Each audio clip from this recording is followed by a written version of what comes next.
The German pilot locked onto the bomber and rested his finger on the trigger. Through his gun sight, he saw the B-17's tail was shredded. The left rudder dangled loose. One engine smoked like a chimney. He had 20 millimeters of firepower and every reason to fire, but he didn't. Instead, he flew closer inside the American bomber. 21-year-old Charlie Brown gripped the controls with bloodied hands. His right leg was numb. His co-pilot was unconscious. The radio was dead, and his tail gunner wasn't moving. They were 20,000 feet above Germany, alone, broken. One more enemy pass would end them.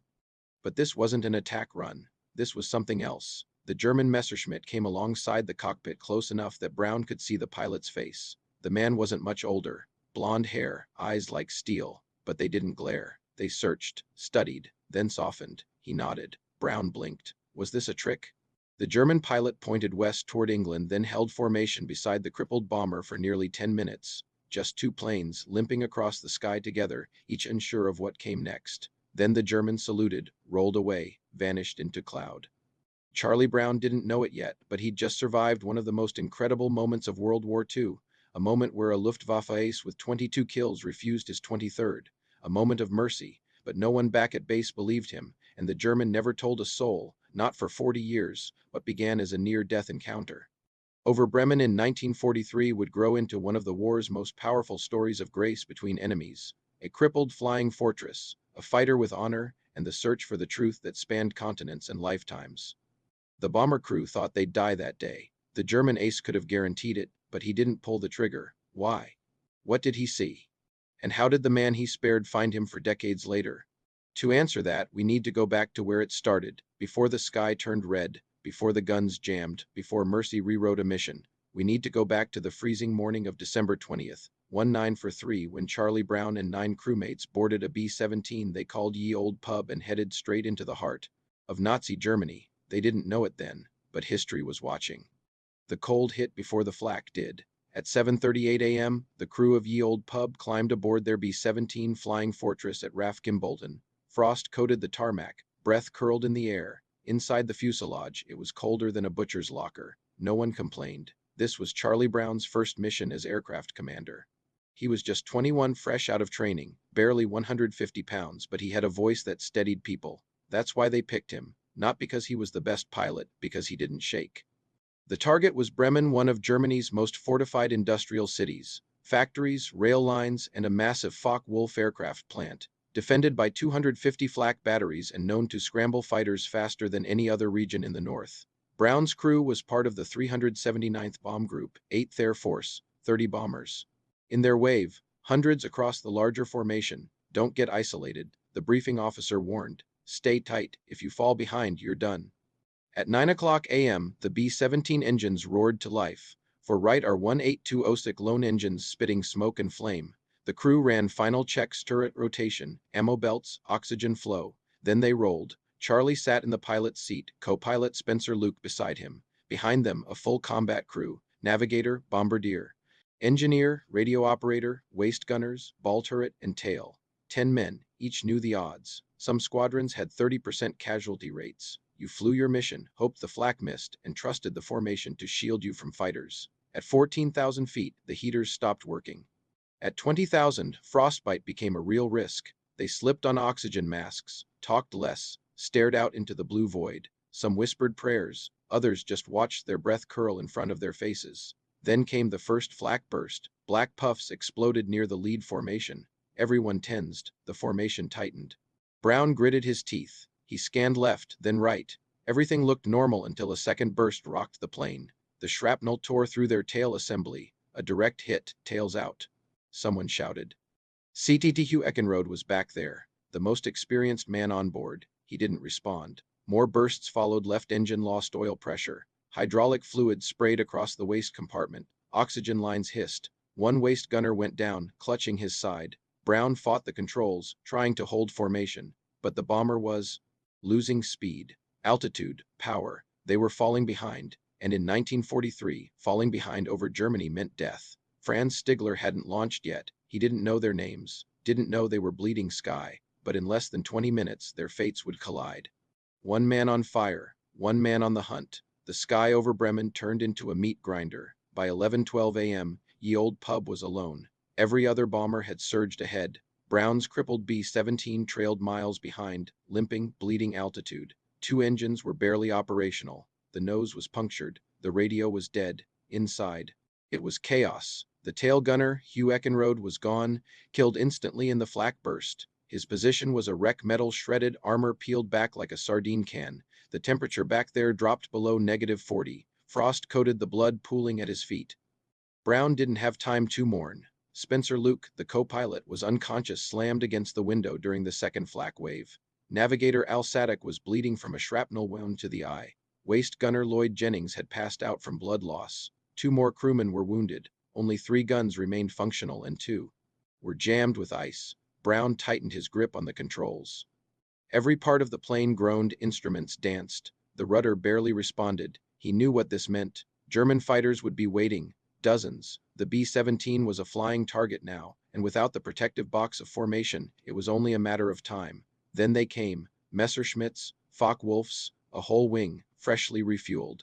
Diving from above, Brown braced.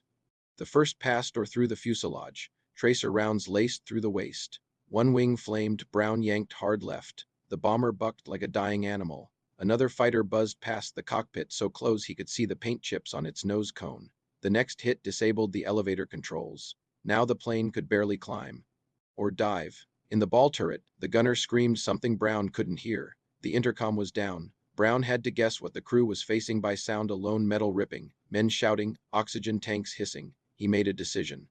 They wouldn't bail out, not over Germany, not with half the crew unconscious or bleeding. He'd fly it home. He didn't know how, or how far, but he'd fly. He pressed the yoke forward. The plane dipped, sputtered, then leveled. He found a heading toward the North Sea, toward England. He didn't believe they'd make it, but he had to try. The fighters peeled off, mission complete. No need to waste more ammo. That bomber was done. All except one German fighter flying high, circling wide. Franz Stigler had entered the sky, and he was looking for a kill. Franz Stigler had 22 confirmed kills.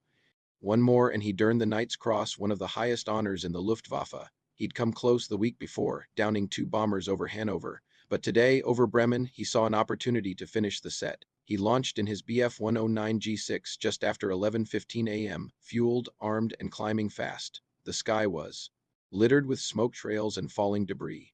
A bomber stream had passed through just minutes before. Most were gone now, either homeward bound or dead. That's when he saw it. Low, slow, and trailing black smoke, a single B-17, barely holding altitude. Stigler adjusted his altitude and dropped in behind it. Through his canopy, he scanned the American plane. The tail section was almost gone. Elevator flaps shot 2 pieces. No return fire. That was strange. A B-17 should have had up to 13 machine guns. This one fired none. Too easy. He rolled left, approaching from the rear quarter. Standard attack angle. Thumb on the trigger. His reflexes kicked in. His engine roared. He lined up the shot. Then he paused. The tail gunner's position was blown apart. Blood coated the rear glass. No movement inside. He slid closer. Windows were shattered. Holes the size of basketballs tore through the fuselage. One engine hung loose, not even spinning. In the waist compartment, he saw something he didn't expect: a gunner slumped over, half his body shredded, another man tending to him, shirt soaked in red. No one manned the guns. He could see faces now, young, pale, some unconscious. One boy, barely alive, looked back through the shattered window and didn't even flinch, just stared. They weren't fighting. They were surviving. Stigler felt something twist in his chest. This wasn't war anymore. It was execution. He pulled up, flew beside the bomber's cockpit. Through the glass, he saw the pilot Charlie Brown, hands trembling on the yoke, face bloodied, eyes locked forward. He looked over once, then again. No fear, no begging, just disbelief. Stigler thought of his brother, another pilot, killed by a bomber crew over the channel. He thought of his own commanders, who told him to take no prisoners, to show no mercy. But he also remembered what his first instructor had told him: you fight with honor, or you have no honor. He couldn't do it. Not today. Not like this. Instead of firing, he held position. 2 planes, one German, one American, flying wing to wing across enemy skies. And for a moment, the war fell silent. Charlie Brown couldn't believe what he was seeing. A German Bf 109, fully armed, fast, lethal, was flying beside his dying bomber like a ghost. The pilot wasn't shooting, wasn't signaling to surrender. He was just there. Brown turned to his engineer, motioned toward the window. The crew was too wounded to react, but he knew they saw it too. This wasn't fear anymore. It was confusion. Was it a trap? Stigler motioned with one hand, slowly and clearly. He pointed west, then pointed again. Go that way. Brown didn't understand at first. Why would a German pilot tell him how to get home? Why wasn't he calling others in? Why wasn't he pulling the trigger? Stigler inched his plane closer than protocol allowed, close enough that Brown could see his eyes. For a second, they locked eyes across machines, across blood and steel. Then the German pilot did something that shook Brown more than any flak or cannon ever had. He saluted, a firm, deliberate motion. Then Stigler broke left and dropped out of view. Brown leaned forward, straining to see nothing, just open sky. Then suddenly, Stigler reappeared, now flying below and slightly ahead of the bomber, escorting them. Charlie didn't understand, but he followed. The German plane stayed with them another 10 minutes, long enough to guide the bomber away from active flak zones, far enough to reach the North Sea, close enough that if a German spotter saw them together, both men would have been accused of treason, and still Stigler stayed. He flew with them until the last German gun battery was behind them, until the sea was beneath their wings, until England was only minutes away. Then, without a word, Stigler peeled away a second time. No radio call, no wave, just a slow bank turn and then gone. Charlie Brown stared out the window for a long time. Was it mercy? Pity? A trick? He didn't know. All he knew was that a man who had every right to kill him chose not to. A man who'd flown dozens of deadly missions, who'd earned blood and medals, who'd lost a brother in this same sky. That man had spared him. Back at base, when Brown finally landed, his crew was rushed into triage. Medics counted the holes in the bomber, over 100. They'd lost power, control, guns, communications. The waist was a slaughterhouse. The tail was gone, and yet somehow they'd made it. Charlie tried to tell the debriefing officer what had happened, but when he got to the part about the German pilot, they didn't believe him. The official report said enemy engagement minimal. That wasn't true. Charlie Brown filed a mission debrief that listed flak damage, fighter attacks, and extensive crew injuries. But when he described the German pilot who had escorted them out, how he saluted, how he peeled away, the commanding officer raised an eyebrow. You expect me to write that down? Brown nodded. You sure you didn't pass out, Lieutenant? He wasn't surprised. The idea of a Luftwaffe ace sparing a crippled bomber wasn't just unheard of, it was unrecorded. No one else in the formation had seen it. There were no photographs, no gun camera, just Charlie's word and the scattered testimony of a half-conscious crew barely clinging to life. So the report went into the archive. Just another damaged B-17 limping home. No note about the ghost who let them go. Brown didn't talk about it again, not for decades, and neither did Franz Stigler. Back in Germany, Stigler landed quietly. He never mentioned the American bomber, never filed a kill, never told his squad leader what he'd seen. He knew what would have happened. The Luftwaffe enforced a brutal code. Sparing an enemy could be treason. Had he reported the event, he might have faced a court-martial or worse. Germany was losing the war. Any mercy was seen as weakness. So he kept flying, more missions, more kills. But that bomber, the faces inside it, stayed with him. After the war, Stigler emigrated to Canada, changed careers, became a businessman. For years, the war lived behind his eyes, never on his tongue. When people asked if he'd ever lost a target, he just said, once, in the 1980s, Charlie Brown began having nightmares, not of being shot down but of that face, the one that spared him. He'd stayed in the Air Force, served into Korea and Vietnam, then retired. But that moment over Bremen never left him. He started wondering, had the German pilot survived? Was he still out there? He began searching, quietly at first. Letters to veterans groups, inquiries to the Luftwaffe Historical Society. He didn't know the man's name, only that he flew a Bf-109 on December 20th, 1943, and that he had blue eyes and mercy in his heart, dozens of dead ends. Then, in early 1990, a letter came from a man in Canada. I think I'm the one you're looking for. Charlie froze. 47 years after they crossed paths in the sky, the two men were about to meet again. This time not as enemies, but as something much stranger. They met in a small conference room just outside Seattle. Charlie arrived first, his hair now white, his gait stiff from decades in the cockpit. He wore a blazer, not a uniform. No medals. He didn't want this to feel like ceremony. He wanted it to feel real. Franz walked in 10 minutes later, tall, quiet, in a brown wool coat. For a second, neither of them spoke. Then Charlie stepped forward. You're him. Franz nodded. You're the kid in the bomber. And then, without thinking, they embraced. No fanfare, no cameras, just two men who'd seen each other at their worst and somehow, through all that fire and blood, had found something neither could explain.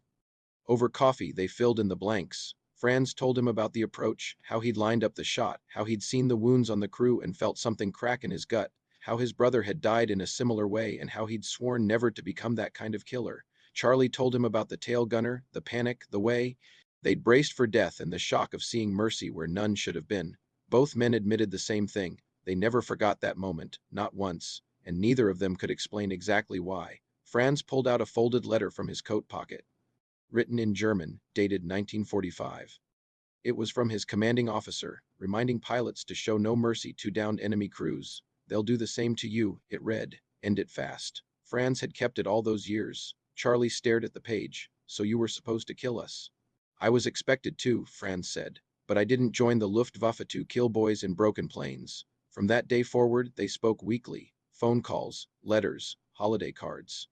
They visited schools together, air museums, even co-wrote a few articles in aviation journals. Their story spread by word of mouth, then by press, then by history books. A bomber pilot from West Virginia, a fighter ace from Bavaria, enemies who chose, in one impossible moment, to become brothers instead. When asked why, Franz always gave the same answer: "I couldn't shoot, not that day, I saw myself in them." Charlie said it differently: "That man gave me my life back. What could I ever give him in return?" He paused.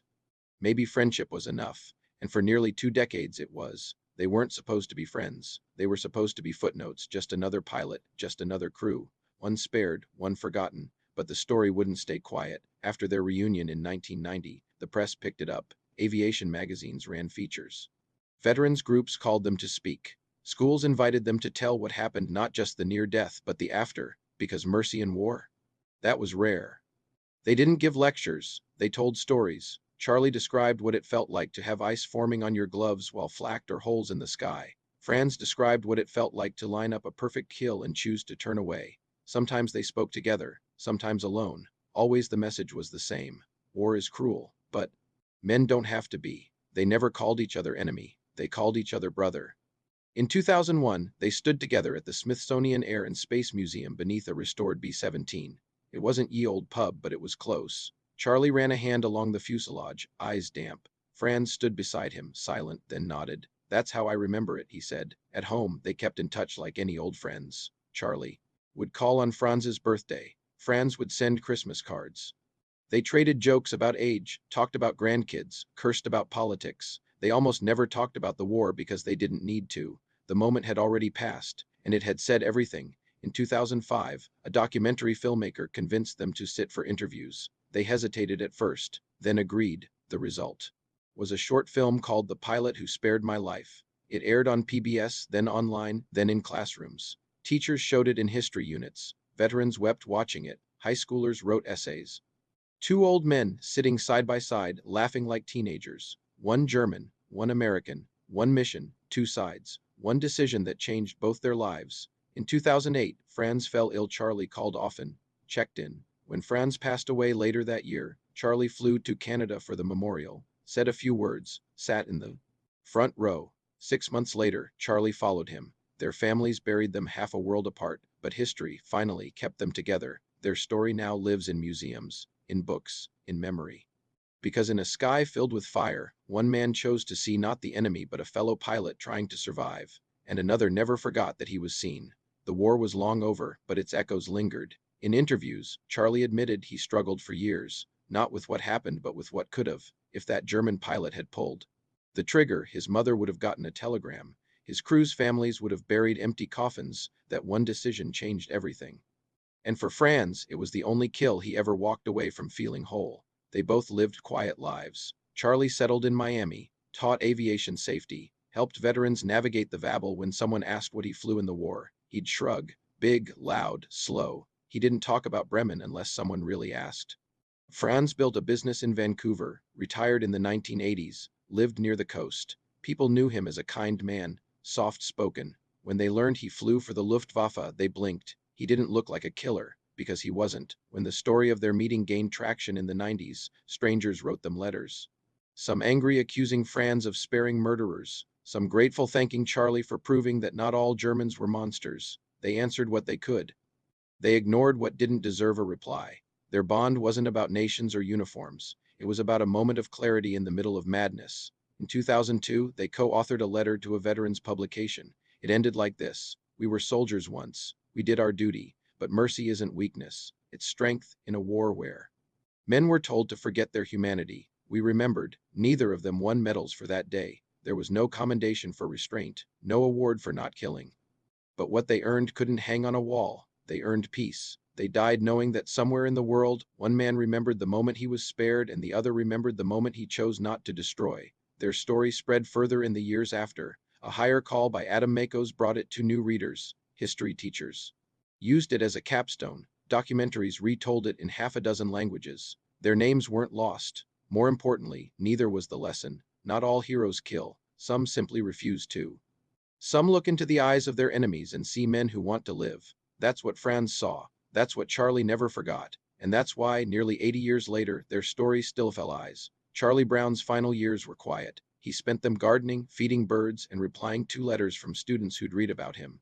In history class, when asked how he wanted to be remembered, he said, "As a man who didn't waste the second chance he was given."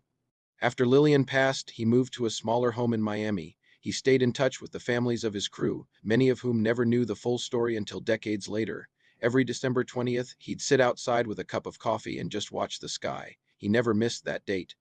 Franz Stigler passed 6 months before him, in March 2008. By then, his story had already crossed continents. Canadian newspapers ran obituaries that mentioned an act of mercy during World War II.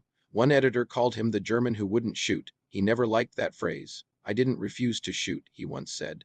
"I chose to protect." There's a difference. Neither man asked to be called a hero, but that's what they became, not because they fought, but because they knew when not to. Their families later met, shared photos, exchanged letters. Today, both men are honored in joint exhibits in museums from Alabama to Bavaria. Their story is part of the U.S. Air Force Academy's ethics curriculum. It's also told at the Luftwaffe Officer School. Two sides, one legacy, because in a war that demanded hatred, they showed something better: composite disclosure.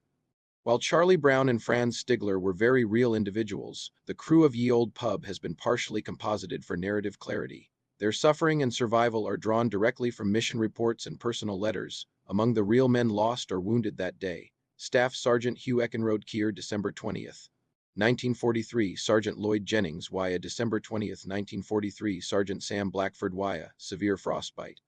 Thousands of B-17 crewmen never made it home, and countless German pilots were ordered to kill without question.